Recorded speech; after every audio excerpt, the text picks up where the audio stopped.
first time when I was coming to Thailand, I was managing malaria activities in South America, the Amazon basin, and I needed to find somebody to take that portfolio as I came to Thailand. And Dr. Alex was a graduating EIS officer at the time who speaks English, Spanish, and Portuguese and French. And I said, oh, this is the perfect person. Now, 15 years later, he claims me for all of his headaches. But because Dr. Alex has a lot of experience in South America and experience with vector-borne diseases,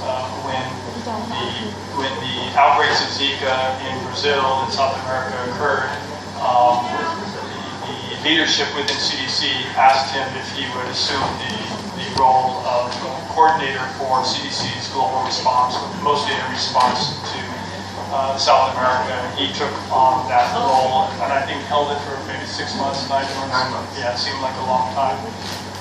And I think did a very good job of that.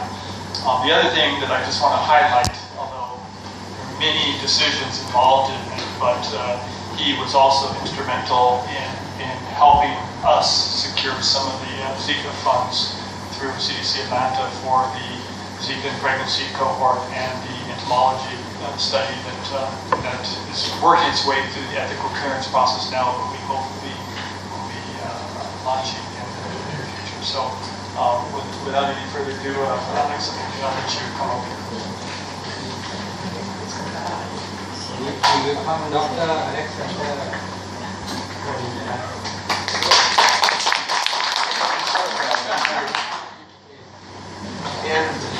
I need to learn from your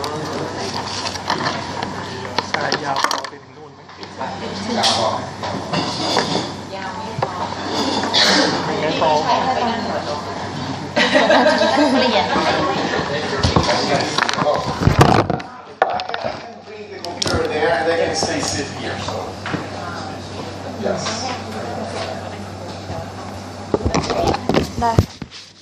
Just record.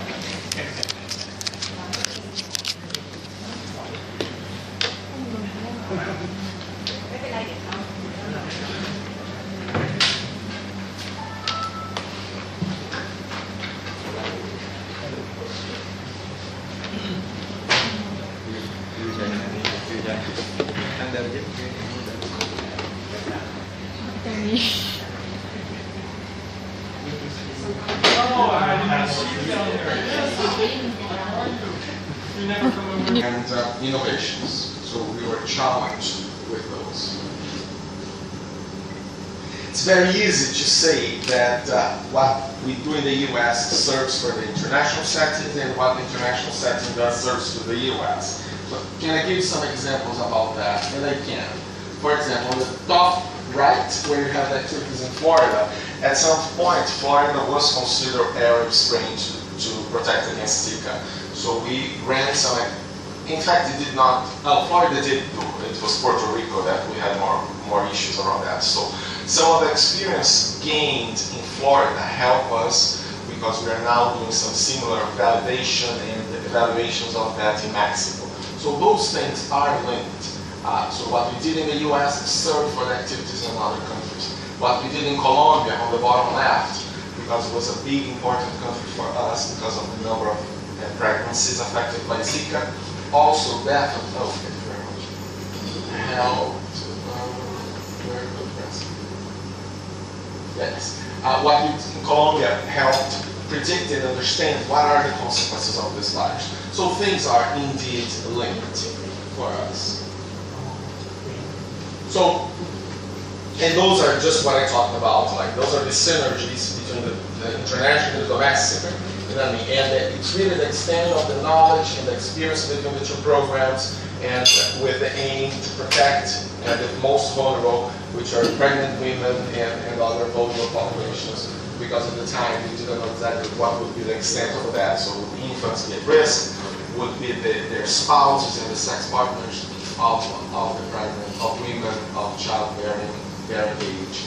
And one thing that was very particular, all the attention on Zika was in the context of the epidemic. but we knew we had some countries like the French Polynesia or countries like even in Asia where Zika had already been identified in the past. So are there any lessons that can be learned from these countries that can help understand what is happening or not? So we also had some activities in some endemic countries, so to speak.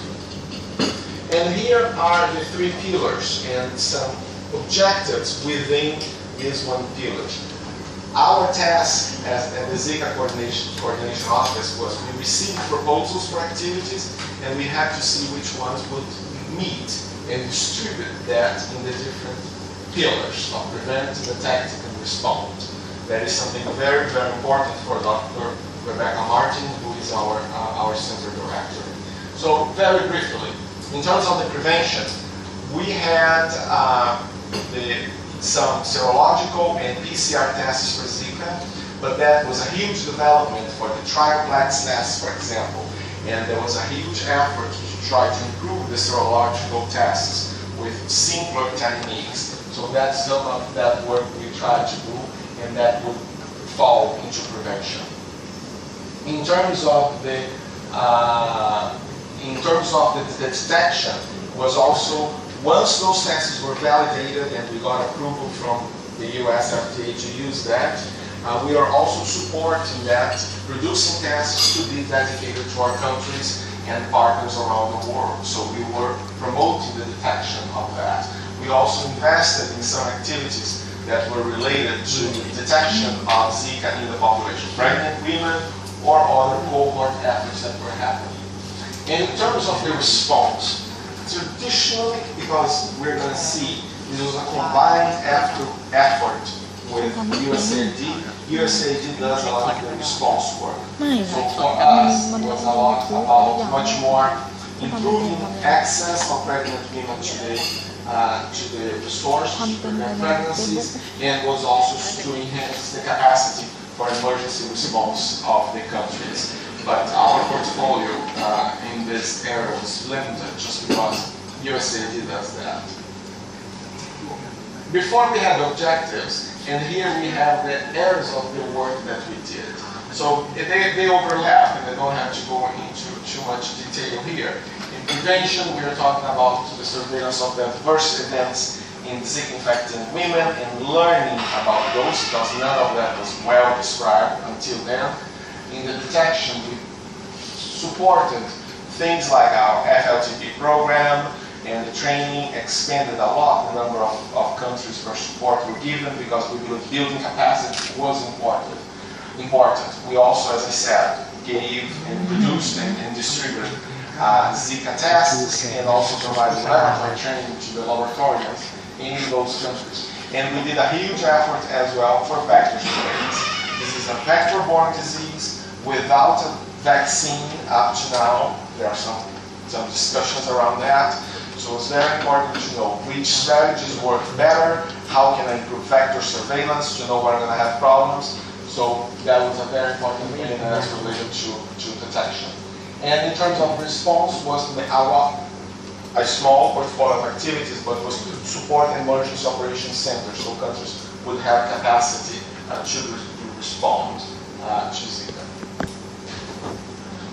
So going to the way the United States government can work is to be issuing, the Congress can issue this congressional notification authorizing funds to be used, and that was done in April of 2016, and basically $158 million were assigned to CDC. Some of that was still to finish our work in Ebola, that was still going on, and $78 million were coming to the Zika response. And those were the funds that the Zika coordinating office, which I had the honor to serve with for about 9 months, we were responsible for that. And it was already mandated